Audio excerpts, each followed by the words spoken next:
Hello, little man. Boy, I sure heard a bunch about you. See, I was a good friend of your dad's.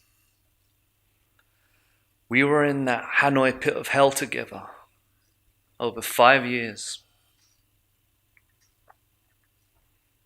Hopefully, you'll never have to experience anything like that yourself. But when two men are in a situation like me and your dad were, for as long as we were, you take on certain responsibilities of the other. If it had been me who'd not made it, Major Coolidge would be talking right now to my son, Jim. But the way it turned out, I'm talking to you, Butch.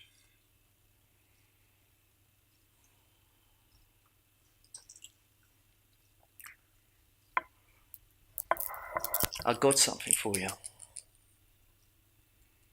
This watch I got here was first purchased by your great-grandfather during the First World War.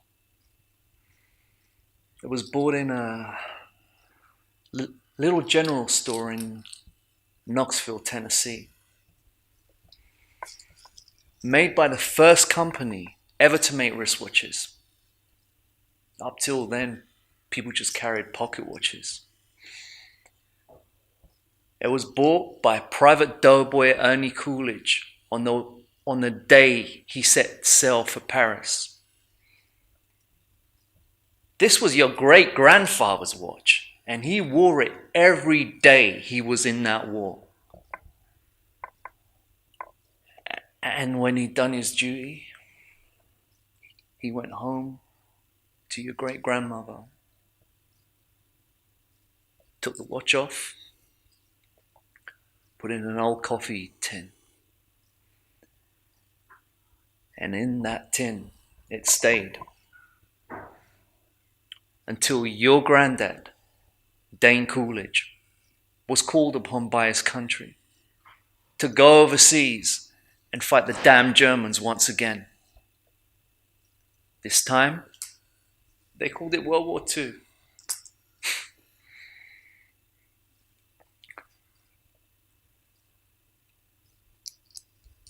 Your great-grandfather gave me this watch to your granddad for good luck.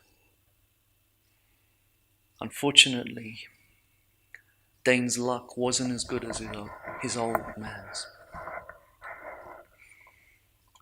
Dane was a Marine, and he was killed, along with all the other Marines at the Battle of Wake Island.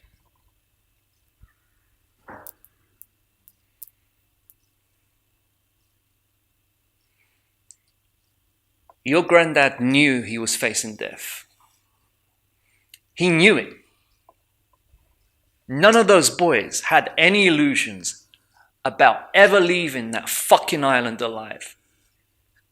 Excuse my French. I'm sorry, kid.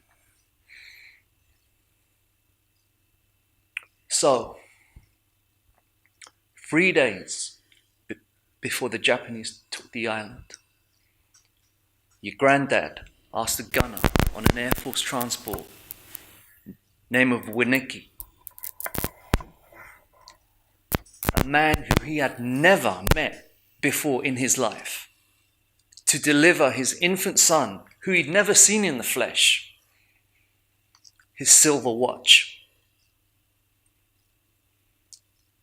3 days later, your granddad was dead. But Winnicki kept his word. After the war was over, he paid a visit to your grandmother, delivering to your infant father his dad's silver watch. This watch,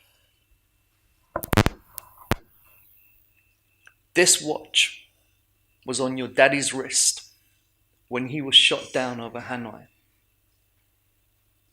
He was captured, put in a Vietnamese prison camp. He knew that if the Gooks ever saw the watch, it'd be confiscated and taken away. Your dad looked at it. This watch was your birthright. He'd be damned if any enemies gonna put their damn bloody hands on his boy's birthright. So he hid it in one place. He knew he could hide something. His ass. 5 long years he wore this watch up his ass. Then he died of dysentery. He gave me the watch. I hid this uncomfortable hunk of metal up my ass for 2 years. Then, after 7 years, I was sent home to my family. Now, little man, I give this watch to you.